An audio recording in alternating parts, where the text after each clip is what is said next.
Approaching the horrific anniversary of the October 7th attacks, a region's descent into war continues.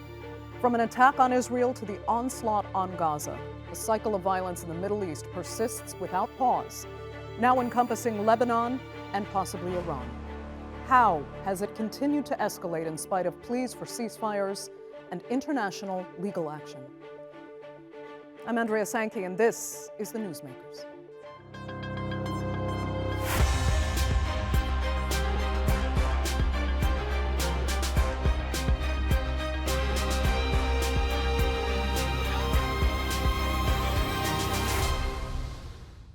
Over the past year, it has been one truly shocking event after another, with the world bearing witness to war crimes with no legal consequences.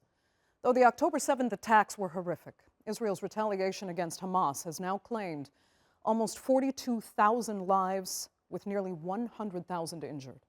The International Court of Justice called the war on Gaza plausible genocide and ordered the prevention of further genocidal acts.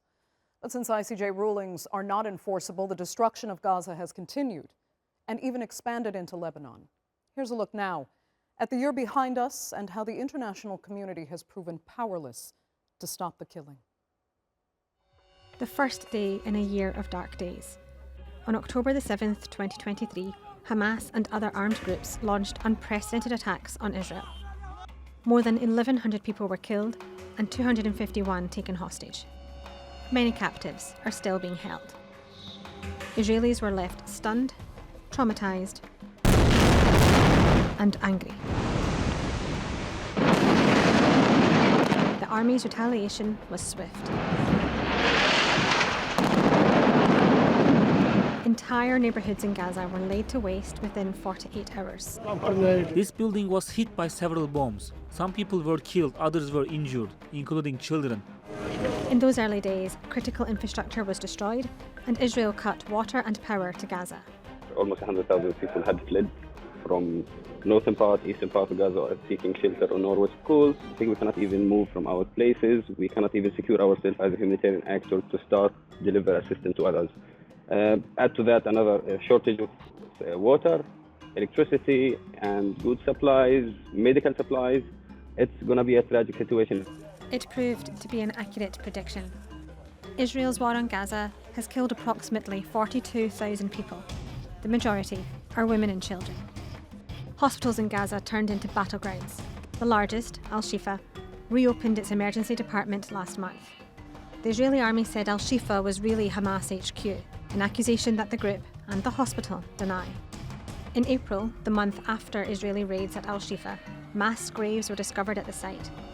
More shallow graves were uncovered at the Nasser hospital in Gaza City. The hallmark of Israel as we see it today in Gaza and Lebanon and elsewhere is that it totally ignores international law.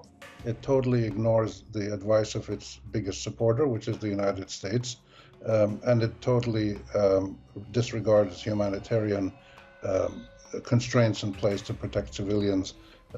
It's a runaway killing machine. Claims like that need hard evidence to back them up. Francesca Albanese, the UN Special Rapporteur, says it exists. I find that there are reasonable grounds to believe that the threshold indicating the commission of the crime of genocide against Palestinians as a group in Gaza has been met.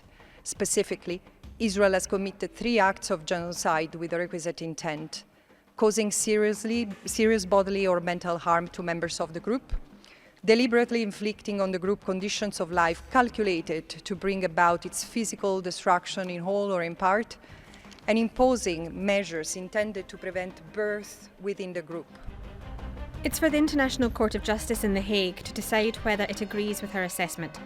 South Africa brought a case before the court in December accusing Israel of genocide.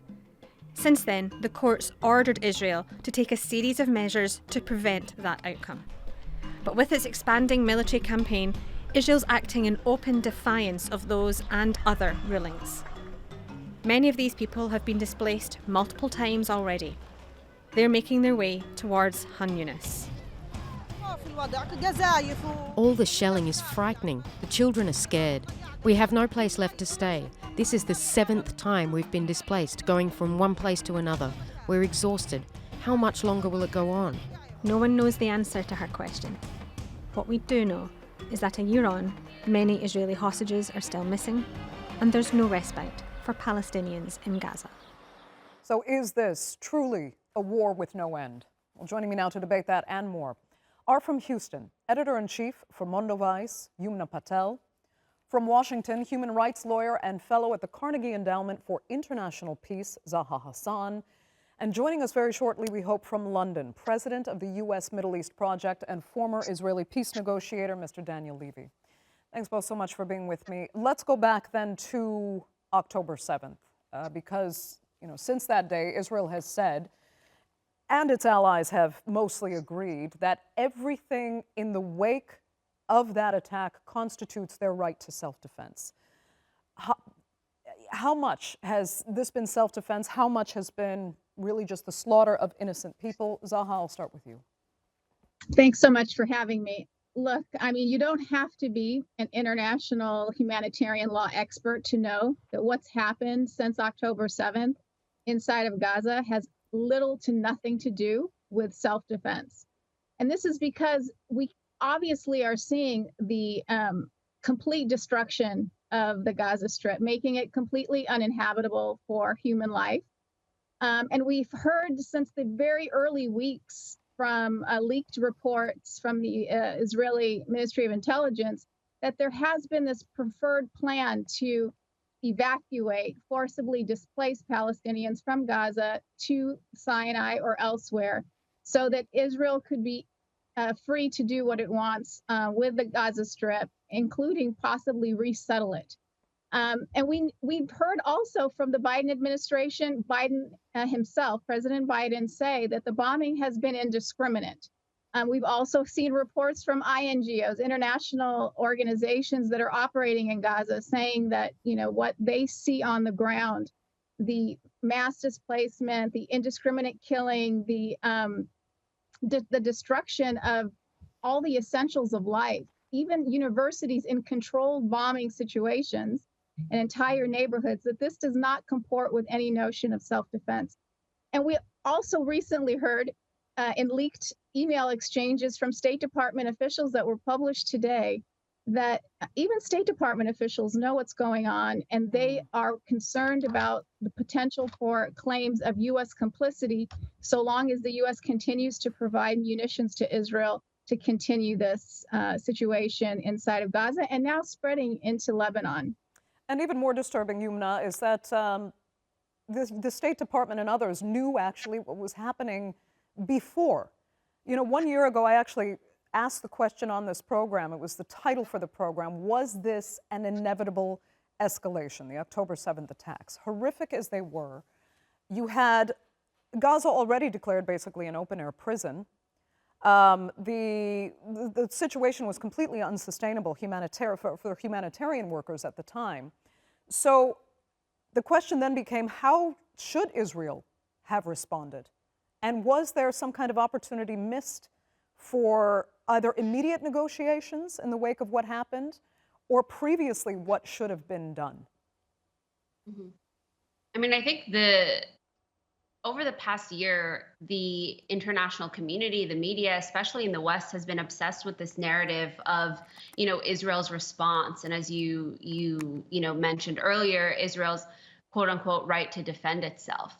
But the questions that people have continually failed to ask, and frankly, had they asked those questions earlier, maybe that would have prevented the events of last year, is asking the questions of what led us to this point. Gaza has been under siege for more than 17 years. As you said, most human rights groups deemed it an open-air prison. Everything in life in Gaza, what can get in, what can get out, who can travel, who can go receive medical treatment, has been controlled and limited by Israel for decades. And within that time period, time and time again, every few years, Israel has enacted its policy of mowing the lawn in Gaza, where it enacts these bombing campaigns, whether it is under the guise of counterterrorism offenses or operations, or once again, claims of self-defense in response to actions by Hamas and other militant groups in Gaza. But the Gazan people have suffered. Palestinians in Gaza have been suffering under Israel's iron fist and boot for the past few decades. They've been killed, their infrastructure has been destroyed, and every aspect of livelihood, or what could be deemed to be a dignified, basic human life with human rights, have been stripped away from them slowly through checkpoints, through siege, and also through bombs. So the world's failure to ask these questions of what led us to this point, and the global failure to actually address the issues facing the Palestinian people, which are occupation, apartheid, and now genocide, that is what has allowed Israel to continue on for the past decades, enacting its policies that are essentially attempting to wipe out any sort of Palestinian existence or the ability of Palestinians to live a dignified life. Because it was and has been an occupation, an illegal occupation in most senses. But Zaha, when, or if I should say, this conflict ends, because it hasn't just been a conflict since October the 7th, it's been basically decades, will Israel then what? Continue to occupy Gaza and the West Bank? Will those settlers you had mentioned take over as per what is suspected to have been Israel's larger plan from before? Look, I mean, Israel seems to have a free hand at this point. They're the only power that has considerable leverage over Israel that could actually impact Israeli decision-making is the United States. And we are 1 year into this offensive by Israel in Gaza, and we don't see any indication that the Biden administration will use that leverage.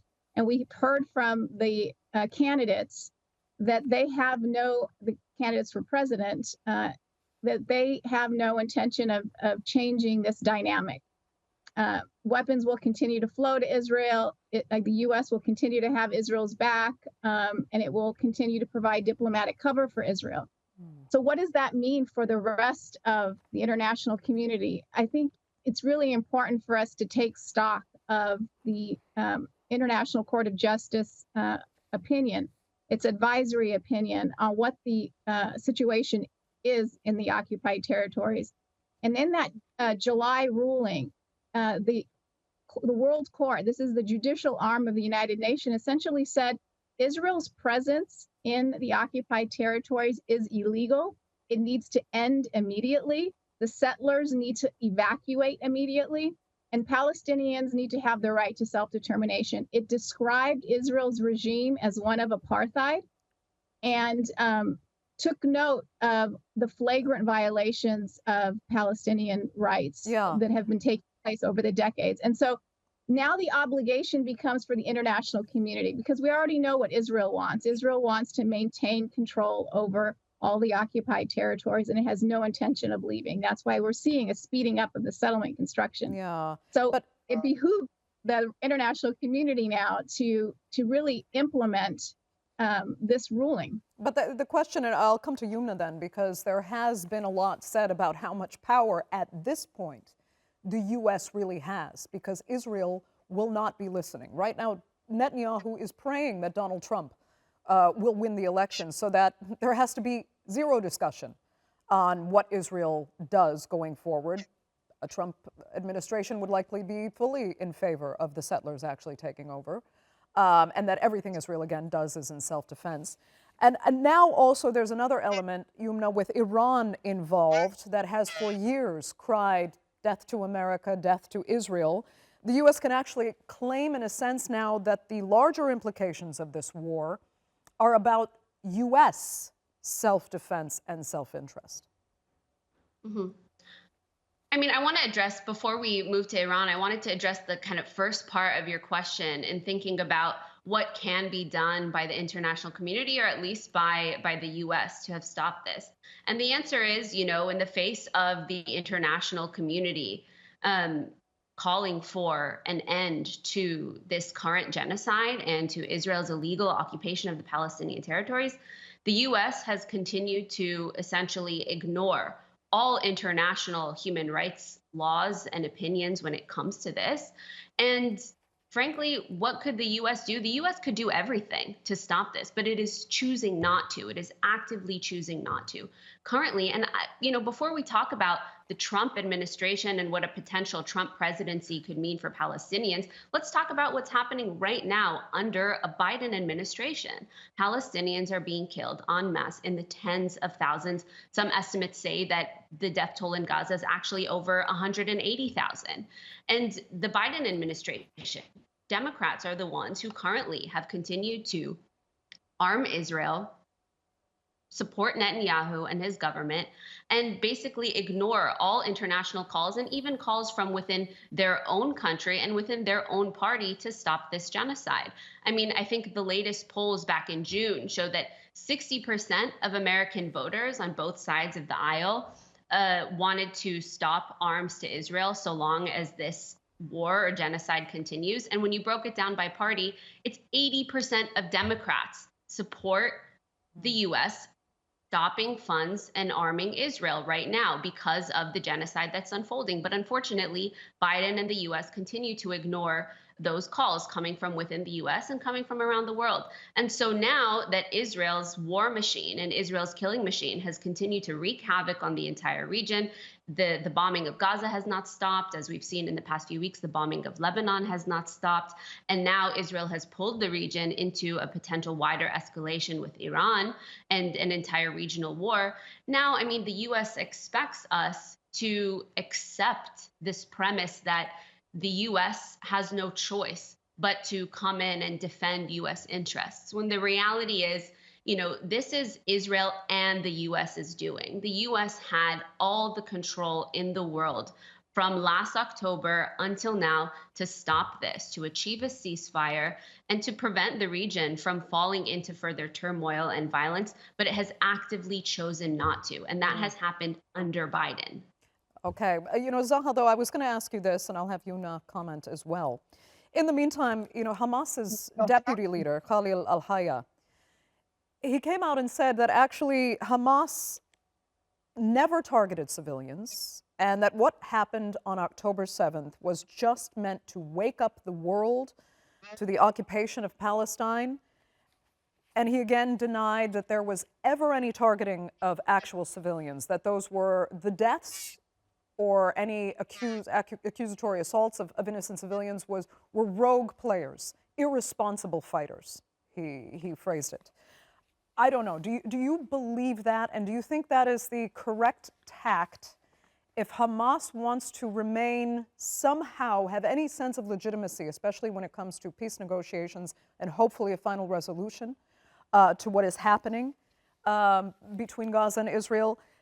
Do you think this is the right statement to be making? Look, I mean, I don't know about the validity of what he's saying. All I know is that we need an investigation and an accountability on all perpetrators of war crimes during October 7th and after October 7th. Now, two of the people that were named in the criminal court investigation on the Hamas side have been killed by Israel.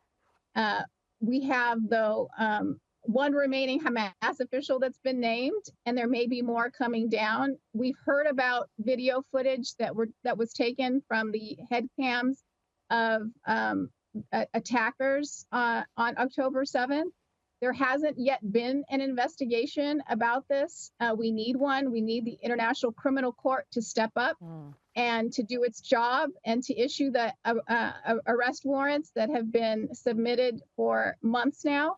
And we also need to have an investigation of what Israel's been doing also. And we have a lot of information and documentation in that and in relation to Israel's conduct as well, as we've seen throughout this interview where you've been showing footage of the destruction in Gaza. So absolutely, everyone needs to be held to account. If we start exceptionalizing human rights and international law for one party over another, then we've lost international law completely.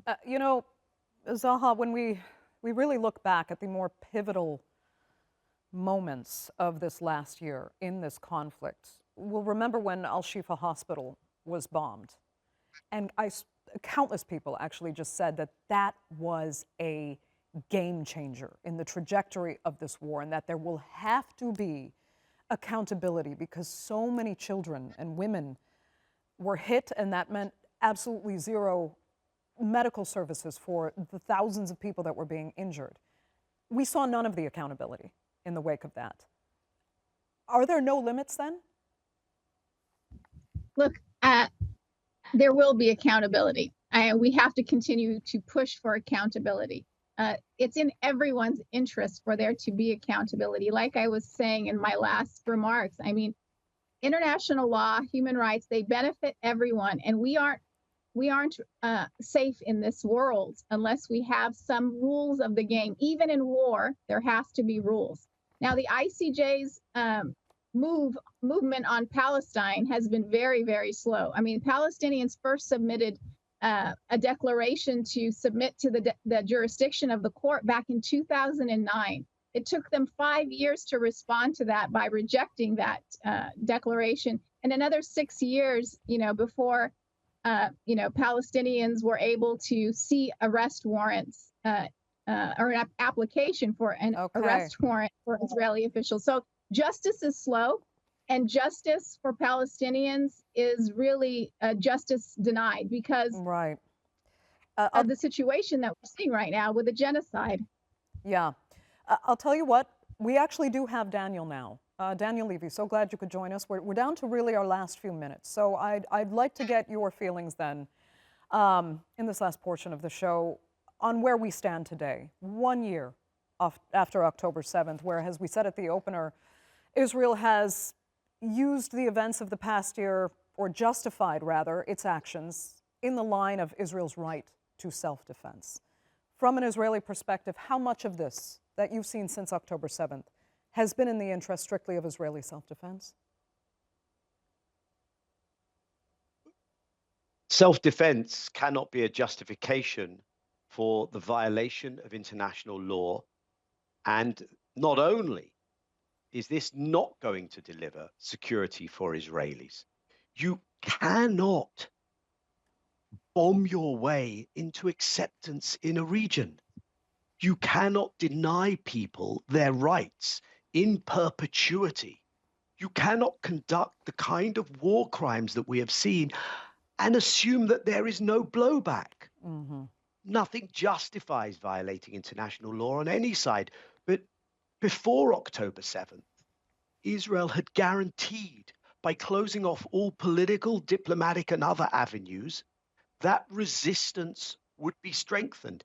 Everything Israel has done subsequently makes Israel's very existence in this region ever less tenable unless it can come to terms with the rights and the need for justice of the people around which it lives.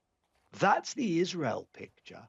Unfortunately, Israel's leadership and its new elite, and indeed much of the societal backing, is taking it in the opposite direction. This, of course, is tragic, with huge consequences for the Palestinians. But Zaha made such an important point that what we have witnessed in this last year, in an already fragile global infrastructure of international law, and for trying to maintain some semblance of normative rules, what we have seen, Israel's not the only bad actor, but rarely do you have such egregious behavior that is treated with such impunity. The crossing of every red line, the mass displacement, the mass killing, the mass maiming. Daniel, that is something that will echo for so long in such bad ways. You articulate yourself so clearly and so rationally, and it all makes perfect sense. And you're giving this warning. Why are you only part of a small minority of Israelis that see it this way? That will take several shows, I fear, but if I try and share just a couple of thoughts with you. When any actor, a state actor, an individual, a corporation, gets used to breaking the rules, acting in this way, and not having any cost or consequence, then that is the very worst lesson that can be sent. And therefore, those who claim to be Israel's best friends are actually driving Israel off a cliff, because the message that they have sent Israel for decades is do your worst, it's okay. And they have doubled down, and this is the US in particular, in sending that message. And the only way that Israeli Jews will have safety and security is if Palestinians and the region understands that there is an Israeli Jewish population that can live with equality, but not in a regime of ethnic supremacy. But Israel has gotten used to this idea that they are the victim, that they are indulged, and that anything goes. And it doesn't. And I really hope that you won't see that that lesson eventually is learned the hard way. And I hope that the diplomatic, political avenues open. But to open them, let's be clear. First, there will have to be accountability and sanctioning of Israel for these violations. And then maybe there will be room for a different conversation. Daniel, that will have to be the final word. I'm so glad you were able to join us on this edition And of I Newsmakers. apologize for not being with you earlier. No problem, but great to have you and my other panelists, of course, as well. Really, thank you, all three, and our viewers, of course, for joining us. Remember, you can follow us on X, and do be sure to subscribe to our YouTube channel. Great to have you. I'm Andrea Sankey. We'll see you next time.